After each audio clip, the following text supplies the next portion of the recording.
हाँ मैंने देखा था, जब अमीर साहब से उलमा इकराम मदीना में सवाल कर रहे थे ना, तो अमीर साहब के साथ भी यही हो रहा है। तो मुँह से हवा निकल रही थी, कोई अल्फाज नहीं आ रहे थे। मुझे पता है, मुझे एग्जाम्पल मैंने देख लिया मदीना में।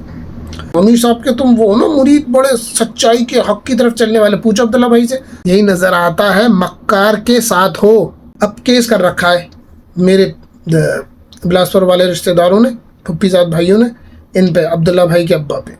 तो मैं शॉर्ट में जवाब दूँ, मैं यूट्यूब पे सिर्फ इसलिए आया हूँ ताकि अमीर साहब अब्दुल रशीद साहब के फितने से मुकाबला कर सकूँ। जिन ये कमेंट है जिसके बारे में मैं कह रहा था, बहुत बढ़िया ज़बरदस्त कमेंट है। ये हमारा अर्श अंसारी साहब का है। ये हज़रत के चम्मच वैसे ही ये हज़रत के चम्मच वैसे ही हैं मुस्तफ़ा भाई, जैसे इस टाइम इंडियन मीडिया हो रहा है। कोई लॉ लेकर आए तब भी मास्टर स्ट्रोक, वापस ले ले तब भी बड़ा मास्टर स्ट्रोक। अनभक्ति और हजरत की बड़ाई में इतने अंधे हो गए हैं, मुझे लगता है वो दिन दूर नहीं कि हजरत का थूका हुआ भी चाटना शुरू कर देंगे।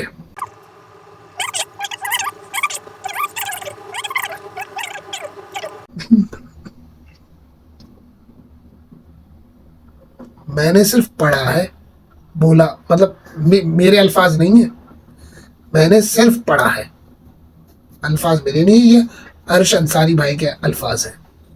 मैंने ऐसी कोई सच्ची बात नहीं बोली है, तो मुझे टारगेट मत करना। पढ़ा है सिर्फ मैंने। अगला कमेंट मेरे पता नहीं क्या है मेरे नसीब में भाई। मोहम्मद यूसुफ भाई, मैं पता नहीं भाई, तुम मेरी वीडियो देखते में जाग रहे होते हो, सो रहे होते हो। मुझे कमेंट क्या किया है? मुस्तफ़ा भाई, आपका नबी हजरत जाहिल जंगली जहन्नम का हकदार अब्दुल रशीद इब्लीसी ने ज़बरदस्ती झूठी तौबा की। अब आप उस अब्दुल रशीद इब्लीसी का कदमों में बैठ जाएं। मुझे आपकी सारी वीडियो से यही नज़र आता है मक्कार के साथ हो। मतलब ये कह रहे हैं कि मैं हमीद साहब अब्दुल रशीद के साथ हूँ। मैं ये जरूर जानना चाहूँगा कि भाई मैं अमीर साहब के साथ हूँ और मैं उनके लिए काम कर रहा हूँ, ये बात मैं भाई यूसुफ भाई, मैं आपसे बस यही कहना चाहूँगा कि जिस कुएं में आप हैं ना, उससे थोड़ा सा बाहर आ जाओ, बहुत कुछ देखने को मिलेगा। समझे? ये मोहम्मद अरमान भाई, देखो मुस्तफ़ा भाई, तुम इन वीडियो से पैसा तो कमा नहीं सकते हो, और अगर थोड़ा बहुत कमा भी लिया तो तुम्हारे इनमें लग जाएंगे। अच्छा, तो भाई ऐसा है, आपको जो ये लगता है ना कि यूट्यूब से पैसा कमाने के लिए कर रहा हूँ मैं ये सब, मैं अंग्रेज़ों के ज़माने की एक बिल्डिंग में रहता हूँ।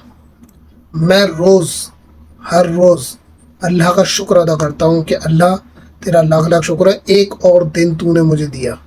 मैं ऐसी बिल्डिंग में रहता हूँ। मैं ये भी नहीं कह सकता कि अगले महीने मैं आपसे मिलूँगा, क्योंकि मुझे शक होता है कि ये बिल्डिंग सरवाइव करेगी कि नहीं। ऐसी बिल्डिंग में मैं रहता हूँ। तो ये जो आपकी क्या बोलूँ, जो गंदी सोच है ना, वो आप अपने तक ही रखें। आप जैसे लोगों को है ना, सब कुछ या तो अमीर साहब या फिर पैसों के आसपास ही घूमता नजर आता है। मैं 20-25 लोगों को अमीर साहब से मिलवा चुका हूँ। वो 20-25 लोग इस गुमराही में पड़ सकते हैं। उन्हें कौन निकालेगा?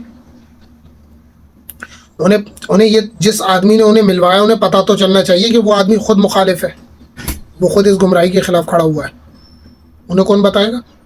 ये जिस बिल्डिंग में मैं रहता हूँ ना, जो साथी इस बिल्डिंग में आए उनसे पता करिए, यहाँ जमाते आई हैं लॉकडाउन के टाइम पे, उनसे पता करिए। अमीर साहब बयान दे रहे थे, उनके पीछे से पानी बह रहा था। ये हाल है बिल्डिंग का। बिल्डिंग को बहुत ज़्यादा ज़रूरत है दोबारा बनाने की, तोड़ के दोबारा बनाने की। पुरानी बिल्डिंग है, वक्फुल औलाद प्रॉपर्टी है। ये तभी बन सकती है जब मुतवल्ली के साइन हो। अब मुतवल्ली जो अब्दुल्ला भाई के जो वालिद साहब है, वो मुतवल्ली हैं, हुमायूं कमाल हसन खान। वो तैयार है साइन करने के लिए। 15 लाख रुपए मांगते हैं। कहाँ से दूँ 15 लाख रुपए? 15 लाख रुपए को तो बिल्डिंग की खुद मैं नक्शा नहीं बदल लेता। मेरा छोटा भाई अक्कू वो कहता है, आप फिक्र मत करिए, मैं अब्दुल्ला भाई से बात करके, मैं सोचा चलो भाई अच्छा फ्री में हो जाएगा काम, आप फिक्र मत करिए, अब्दुल्ला भाई से बात करके मैं 5 लाख तक ले आऊँगा। अबे 5 लाख भी तो हो मेरे पास। वक्फुल औलाद प्रॉपर्टी जो अल्लाह की प्रॉपर्टी है, इस प्रॉपर्टी में मेरा सिर्फ इतना हक है कि मैं यहाँ रह सकता हूँ, इससे फ़ायदा उठा सकता हूँ, लेकिन इसका ओनर नहीं हूँ, मालिक नहीं हूँ, ना मैं, ना मेरे अब्बा, ना मेरे दादा, ना मेरे परदादा। ये वक्फुल औलाद प्रॉपर्टी है, अल्लाह की ज़मीन है, हम बेनिफिशरीज हैं, हम इससे पूरा फ़ायदा उठा सकते हैं, पर हम ओनर नहीं है, मालिक नहीं है। फ़ायदा पूरा उठा सकते हैं, इसकी सारी जितनी भी इनकम है वो उठा सकते हैं, लेकिन मालिक नहीं है।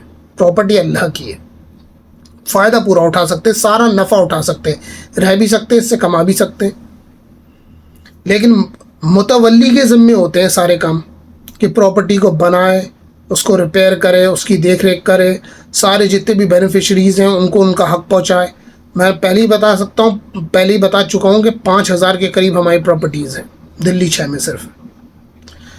अब एक मसला तो ये है कि स्टे लगा हुआ है, स्टे लगा हुआ है। हम मेरे बिलासपुर वाले रिश्तेदारों ने मेरे ताऊ पे, अब्दुल्ला भाई के अब्बा पे, और मेरे दूसरे छोटे वाले ताऊ राहत कमाल हसन खान राहत भाई पे, इन लोगों पे केस कर रखा है कि इन लोगों ने इल्लीगली वक्फुल औलाद प्रॉपर्टी बेच ही नहीं जा सकती, इन्होंने इल्लीगली बेचा है उसे। अल्लाह की ज़मीन को कोई बेच नहीं सकता। अगर आप बेच भी रहे हैं ना तो उसकी परमिशन लेनी होती है कोर्ट से, उसके बाद उन मिसाल के तौर पे 1 करोड़ की बेची तो 1 करोड़ की दूसरी प्रॉपर्टी ख़रीदनी पड़ती है। इन्होंने प्रॉपर्टीज़ बेची, बेचने के बाद पैसे अपने पास रख लिए और बाहर अपनी प्रॉपर्टियां खरीद ली जो वक्फ में दाखिल भी नहीं करी हैं। सरासर हराम। तुम लोग मुझ पे सवाल उठा रहे हो पैसों का, अब्दुल्ला भाई से सवाल करो ना। अब्दुल्ला भाई से क्यों नहीं कर रहे कि अब्दुल्ला भाई मुस्तफ़ा भाई की तो खूब कमियां गिनवा रहे हो, अपनी तो बताओ, वो भी तो तुम पे इल्ज़ाम लगा रहे हैं। क्या ये बात सही है? क्या ये बात सच है? लाओ अब्दुल्ला भाई वक्फनामा खोल के दिखाओ अपना। पूछ रहा है कोई ये बात? तुम लोगों को फ़र्क ही नहीं पड़ता सही और गलत से, तुम लोग सिर्फ साइड देखते हो।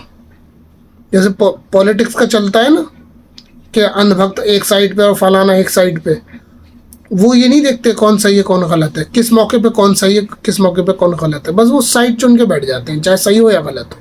तुम लोगों के साथ सेम डिट्टो वही मामला है, तुम देखते नहीं हो। पूछो तो सही अपने अब्दुल्ला भाई से। मैं बोल रहा हूँ, मैं ख़ानदान का फ़र्द हूँ ना, मैं भी बेनिफिशरी हूँ, मैं बता रहा हूँ। इन लोगों ने सारी प्रॉपर्टीज़, कितनी सारी प्रॉपर्टीज़ बेची हैं, और जिन लोगों को बेची है ना उन लोगों ने बेचारों ने अपनी ज़िंदगी भर की कमाई इन लोगों को दे दी थी। उन्हें लगा कि प्रॉपर्टी हमारी हो। जो रजिस्ट्रीज़, जो लीज़ और जिस तरीके से भी इन्होंने कब्ज़ा दिया दूसरे लोगों को, वो सब का सब, सारा का सारा कानूनन तौर पे नल एंड वॉइड है, यानी कि उसकी कोई हैसियत ही नहीं है।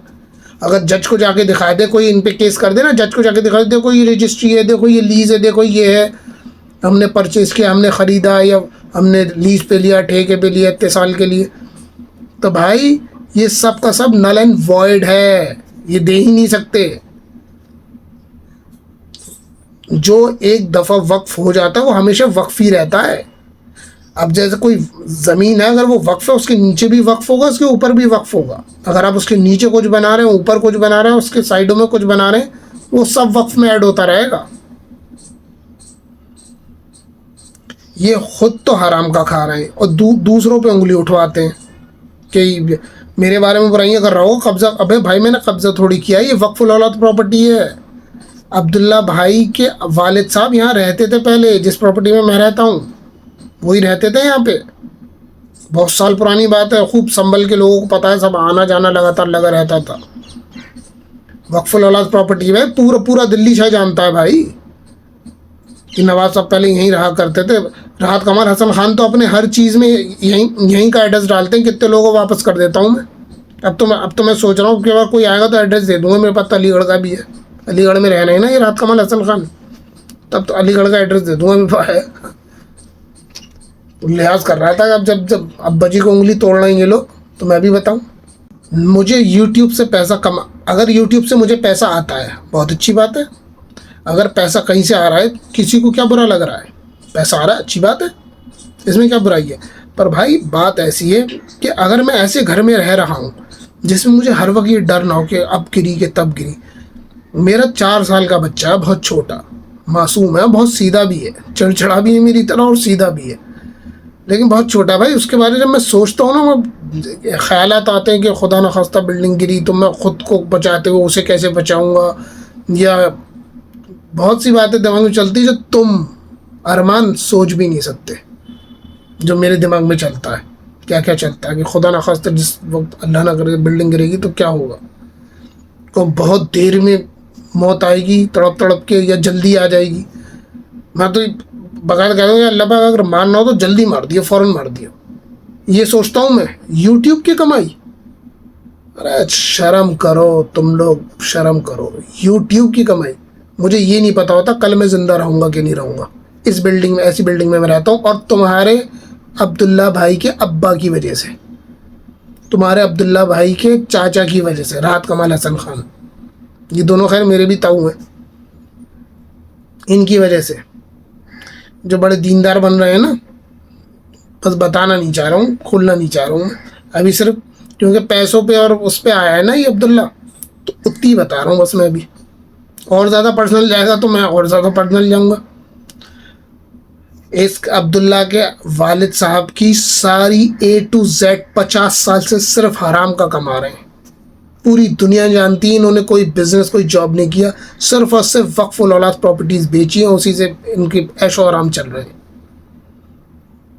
और मैं लीगली इस जगह पे रह रहा हूँ, लीगली मुझे हक है शरीयत के हिसाब से भी और कानून के हिसाब से भी यहाँ रहने का, बेनिफिट उठाने का, क्योंकि मैं बेनिफिशरी हूँ।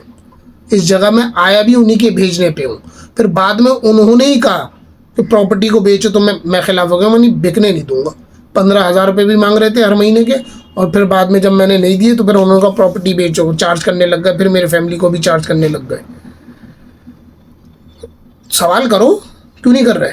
अब्दुल्ला भाई से सवाल करो, पूछो ना, इतने ईमानदार हो तो तुम, अमीर साहब के तुम वो ना मुरीद, बड़े सच्चाई के हक की तरफ चलने वाले। पूछो अब्दुल्ला भाई से, अब्दुल्ला भाई ये बोला है, मुस्तफा भाई ने ये बोला है, ऐसे ऐसे बोल रहे हैं भाई, ये क्या बात सच्ची है? वो बोलेगा नहीं सच्ची नहीं है, ये है वो है फलाना ढिमकाना, तो उससे कहना ठीक है हम आपकी बात मान लेते हैं, लिखा हुआ दिखा दो, वक्फनामा दिखाओ। मैं झूठा होता ना, अगर मैं झूठा होता तो मैं वक्फनामे की बात ही नहीं करता। वक्फनामे में ही लिखा है सब लिखा है में कि अल्लाह की ज़मीन है, बेच नहीं सकते। बेचने की गुंजाइश है, लेकिन वो बहुत उस पर है, बहुत कोई बहुत बंजर हो गई, जैसे एक्सेल सिनेमा हॉल है उस टाइप, या ये मेरी बिल्डिंग है। लेकिन बेचने की ऑप्शन तब आता है, लेकिन वो बेचने के बाद भी या तो तोड़ के उसे खुद बनाओ, और अगर वो हालत नहीं तो बेचने के बाद भी जो पैसा आएगा उससे दूसरी प्रॉपर्टी खरीदी जाएगी। ये लोग ड्रामेबाजियाँ करते हैं, सारी प्रॉपर्टी अच्छी खासी सब बेच दी। भाई मेरे पास नहीं है पैसा, मेरे पास अगर पैसा होता, चलो भाई इनको 15 लाख रुपए दे देता कि लो भाई साइन कर दो, मेरे पास नहीं है पैसा। अब केस कर रखा है मेरे बिलासपुर वाले रिश्तेदारों ने, फुप्पीजाद भाइयों ने, इन पे अब्दुल्ला भाई के अब्बा पे केस चल रहा है इस टाइम, स्टे लगा हुआ है सारी प्रॉपर्टीज़ पे, स्टेटस को है। और स्टेटस को के बावजूद जिन प्रॉपर्टीज़ पे लगा है, 5,000 सारी प्रॉपर्टीज़ पे लगा हुआ है सब पे, लेकिन लोग कर रहे हैं काम। हमारी प्रॉपर्टीज़ पे सारे बड़े बड़े लोग हैं यहाँ के, ये सब हमारी प्रॉपर्टीज़ पे काबिज है, ये सब हैं पैसे वाले। मैं नहीं कर सकता भाई, मेरे पास इतने पैसे, मेरे पास होते तो मैं बना के खड़ी नहीं कर देता नई बिल्डिंग। मुझे क्या शौक है भाई ऐसी बिल्डिंग में रहने का कि हर रोज़ सुबह उठते कि अल्लाह तेरा शुक्र है एक दिन और दिया तूने। सोचने की बात है, जब मेरे पास इतने पैसे ही नहीं है भाई, तो मैं आपको साइन करने के 5 या 15 या 5 लाख रुपए कहाँ से दूंगा? कि मतलब आप मुतवल्ली हैं, आपका काम है भाई ये, आपको बिल्डिंग को पहले ही रिपेयर कराना चाहिए था। बिल्डिंग की तो ये हालत होनी नहीं चाहिए थी भाई। ये तो आप मुतवल्ली का काम होता है, ये सारी प्रॉपर्टीज़ की देख रेख करना, उनमें पैसे लगाना, उन्हें रिपेयर करना, और रिपेयर के काम नहीं तोड़वा के नया बनवाना ही मुतवल्ली का काम होता है। जिन लोग, जो मुतवल्ली 5,000 प्रॉपर्टीज़ के करीब का, जो मुतवल्ली तकरीबन 5,000 प्रॉपर्टीज़ का मुतवल्ली है, उससे अगर एक दीवार के लिए भी पैसे मांग लो, कि तो पैसे तो है ही नहीं मेरे पास, पैसे तो है ही नहीं। और करोड़ों की अपनी प्राइवेट प्रॉपर्टीज़ बना रखी हैं। अब्दुल्ला के अब्बा ने अल्लाह की ज़मीनें बेची, वक्फ ज़मीनें बेच के बाहर प्राइवेट प्रॉपर्टी बना रखी है जो खुद के इनके बीवी बच्चों को भी नहीं पता, सिर्फ अब्दुल्ला भाई और इनके वालिद साहब के बीच में है वो बातें। इनके खुद के खासम खास सगी औलादों को नहीं पता है प्रॉपर्टीज़ खरीद रखी है इन्होंने बाहर। ऐसी राहत कमाल ने कर रखा है, उन्होंने बाहर बना रखी है। वो तो उन पे तो क्रिमिनल चार्जेस भी लगे हुए हैं राहत भाई पे, राहत कमाल हसन खान पे। भाई दुनिया को बेवकूफ़ बना रहे हैं। चलो भाई जो पैसे वाले हैं वो तो अपना काम चला रहे हैं, जो पैसे वाले हैं उनके बाप का क्या जाता है भाई, उनके पास पैसा है। कल को कोई बात होगी तो ऐसी 10 बिल्डिंग और ख़रीद लेंगे। 10 बिल्डिंग खरीदने की क्या ज़रूरत है, वो तो उसी बिल्डिंग का कितना अच्छा खासा किराया दे देंगे। भाई कोर्ट उन्हें कुछ कह दे कि भाई खाली करो तो खाली करके ऐसी 10 बिल्डिंग और ख़रीद लें। उनको नहीं खरीदनी, उसी जगह पे बैठे रहना है तो किराया इतना दे दें कि जिन लोगों ने केस कर रखा है वो नाचने लग रहे हैं। भाई वो पैसे वाले लोग हैं, मेरे पास नहीं है इतना पैसा कि मैं बिल्डिंग बना के खड़ी कर दूँ। ना तो मेरे पास पैसे हैं 15 लाख रुपए मैं अब्दुल्ला भाई के अब्बा को दूँ सिर्फ साइन करने के, या 5 लाख रुपए दूँ अगर वो मान भी जाए, उनको तरस आ जाए तो। ना मेरे पास नहीं। अब ये लोग कहते हैं कि अरे तुम्हारी प्रॉपर्टी पे तो हैं ये ज़हीर जनाना, ये फम्मे, ये अली अमीन और ये जमील का लड़का वगैरह, ये बार बार राउंड लगा रहे हैं, और ये नूरी मसाले और XYZ और पता नहीं अल्लाह बंदा पता नहीं किस किस का नाम लेते हैं, मुझे तो पता भी नहीं। तो जब ये सब कर रहे हैं तो तुम नहीं कर सकते वो। मैं क्या बताऊँ उन्हें खड़े होके कि भाई मैं नाम का ही नवाब हूँ, मुझे दिया क्या इन लोगों ने। मैं छोटा था, मुझे मेरे वालिदैन, जो मैंने बताया था पहले भी, हमारे पड़ोसी जो थे एक क्रिश्चियन फैमिली थी, उन्हें ही दे दिया था, उन्होंने ही पाला है मुझे। फिर थोड़ा मैं बड़ा हुआ तो थोड़ा सा बहुत मतलब पता नहीं, खैर बहरहाल मैं कितने साल का था तो मुझे राहत कमाल को दे दिया था। 2-3 दिन उनके घर में रहूँ, मैं बहुत बोर हुआ था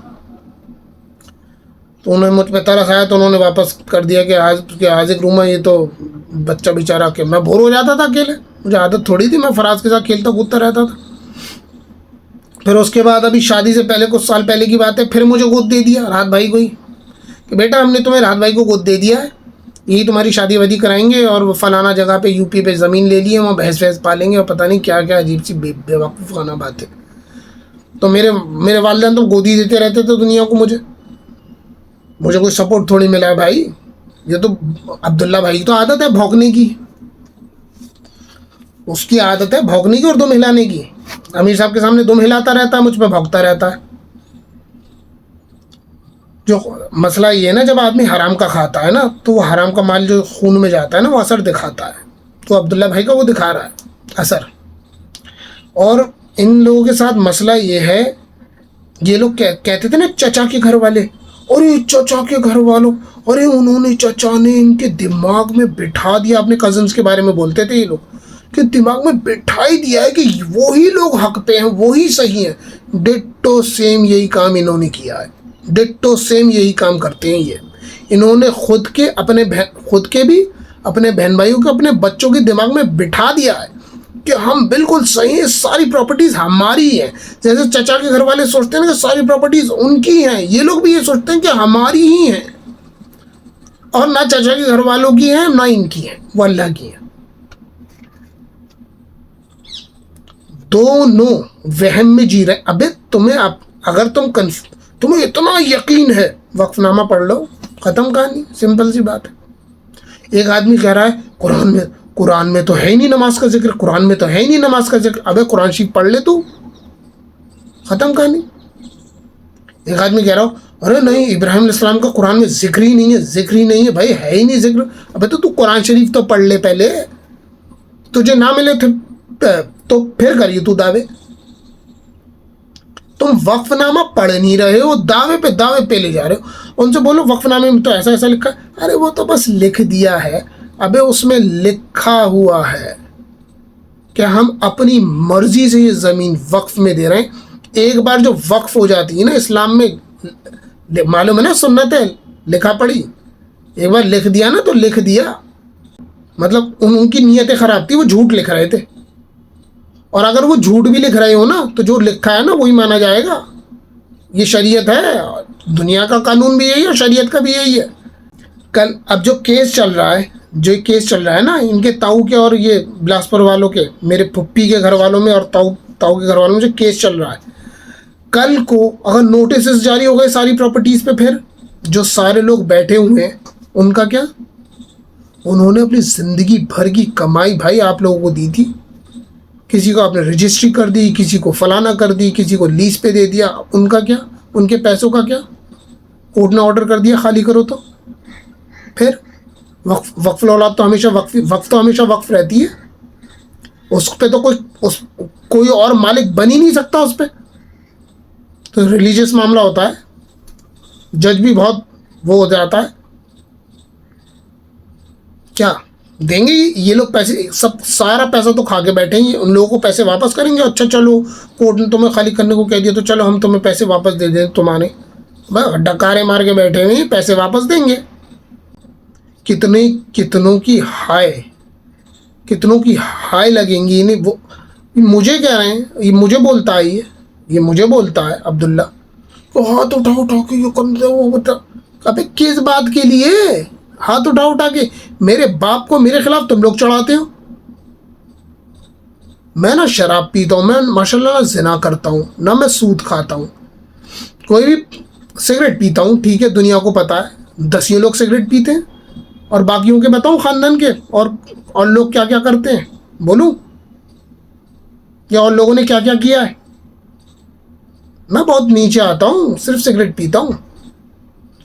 मेरे बाप के मुझे बाप बेटों में तोड़ करना, उनके ताल्लुकात ख़राब करना, ये अच्छी बात है? ये चार्ज करते रहते हैं ये अब्दुल्ला भाई, इनके अब्बा और इनके ताऊ राहत कमाल, ये अच्छी बात है बाप बेटों में लड़ाई करना? तुम तीनों को ये लगता है अल्लाह की मदद तुम्हारे पास आएगी, तुम कतर रहमी कर रहे हो? मैं कौन सी उंगली तोड़ लाता भाई तुम में?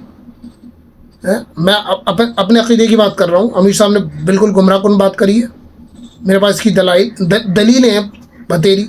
तुम एक दलील दे दो जो तुम अमीर साहब के पीछे ये सब पागलपंती की हरकतें कर रहे हो। भाई आप सब मुझे दलील ही दे दो। एक इश्क में कोई दलील नहीं होती, इश्क में कोई दलील नहीं होती, बेवकूफ़ी की बात। इश्क में कोई दलील? अबे हकीकतन इश्क में कोई दलील होती ही नहीं है। बेवकूफ़ी की बातें करना।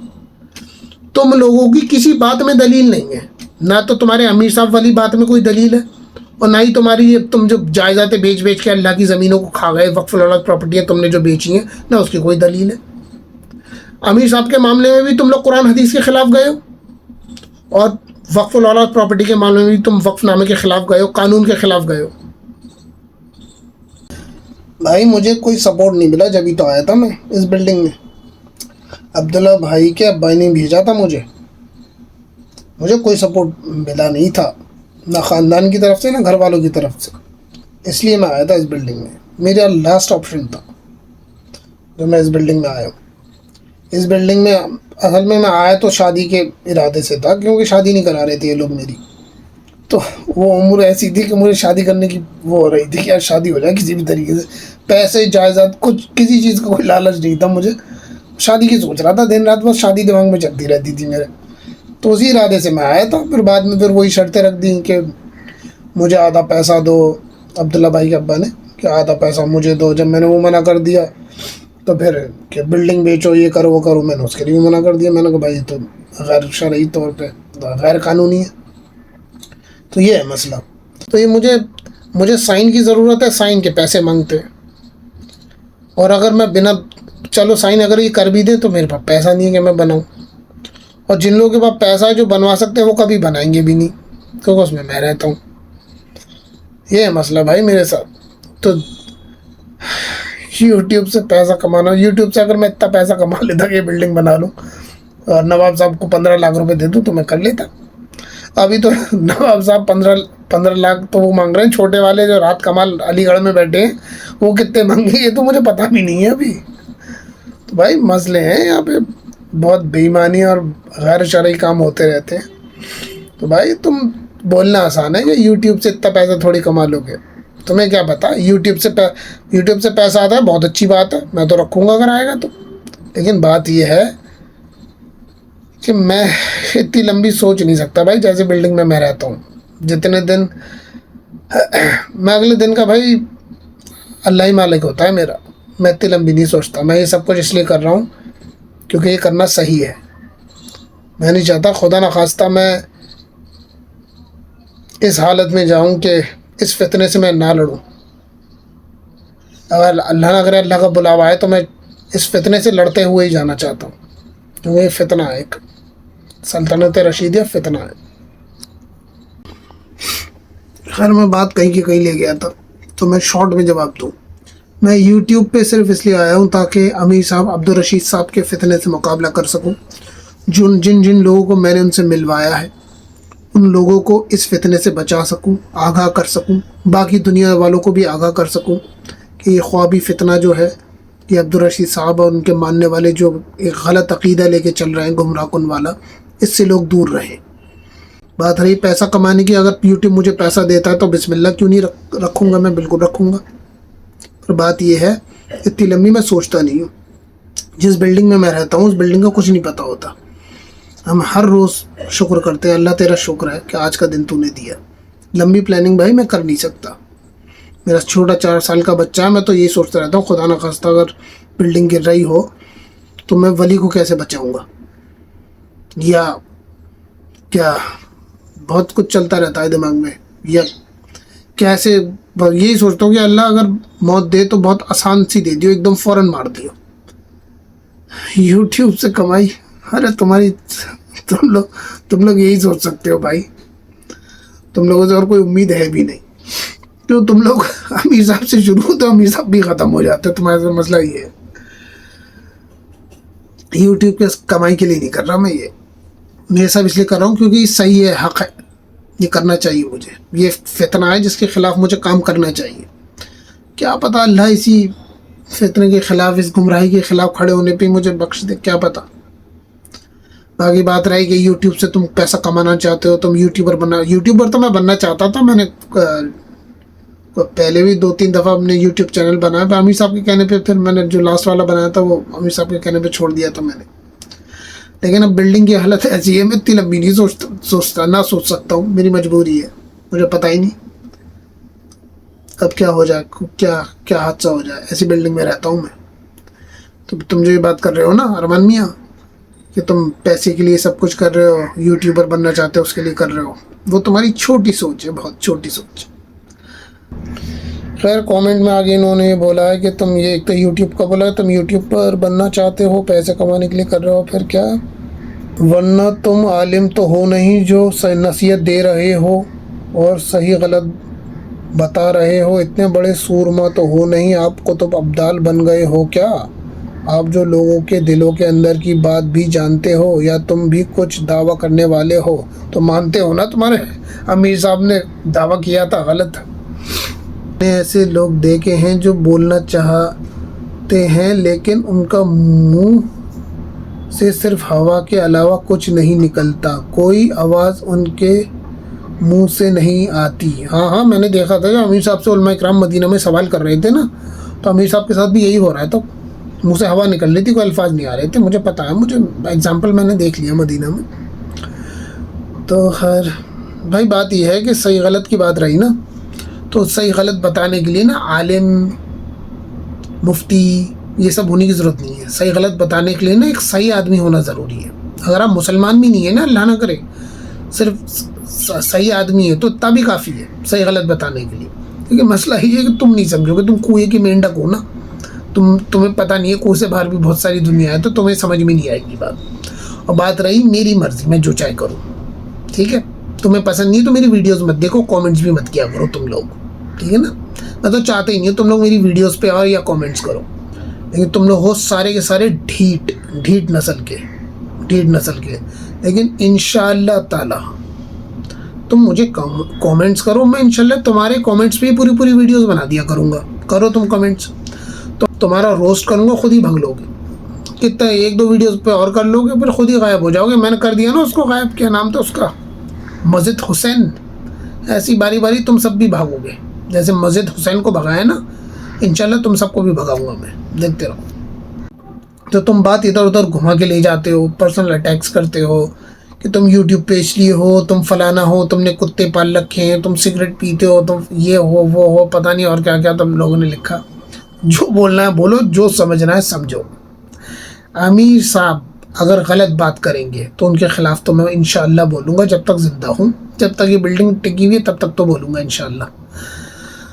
बाकी आमिर साहब जब सही बात करेंगे तो मैं उसकी तारीफ़ भी करूँगा इंशाअल्लाह, अल्लाह ने ज़िंदगी दी तो भाई ये तुम नहीं समझोगे कि सही गलत पे बोलना क्या होता है। तुम लोगों के आईक्यू लेवल से बहुत ऊपर की बात है, बहुत ऊपर की बात। तुम लोग नहीं समझोगे, तुम लोग हो अंधभक्त। जैसे फलाना नेता के अंधभक्त होते हैं ना, ऐसे तुम लोग भी अंधभक्त हो। आमिर साहब कुछ भी करें तुम वाह वाह ही करोगे, वो गलती करें तो वाह वाह वाह वाह, वो रुजू और तौबा करे तो वाह वाह वाह वाह। तुम लोगों का यही हाल है। सही लिखा था कमेंट में, तुम अंधभक्ति हो, तुम लोगों को कुछ नहीं हो सकता। और यूट्यूब का तो मैंने बता ही दिया भाई, यूट्यूब अगर मुझे पैसा देगा ना तो खुशी खुशी रख लूँगा। अगर मैं यूट्यूबर बन जाऊँगा तो अच्छी बात है, मैं इस बिल्डिंग को नया बनवा लूँगा इसकी, या कोई अच्छा नया घर ले लूँगा, कि उसमें क्या परेशानी की क्या बात है। लेकिन बात यह है कि मेरी बिल्डिंग का कुछ पता नहीं होता, तो मैं आज का ही सोच के चलता हूँ। आज का सोच लिया, अगले दिन अल्लाह का शुक्र किया, फिर आज की प्लानिंग करी, फिर आज की प्लानिंग, ऐसे ऐसे चलना पड़ता है मुझे। तुम्हारे अब्दुल्ला भाई के अब्बा और उनके चाचा और ख़ुद अब्दुल्ला भाई की वजह से। बहुत ईमानदार है ना बेचारे माशाल्लाह।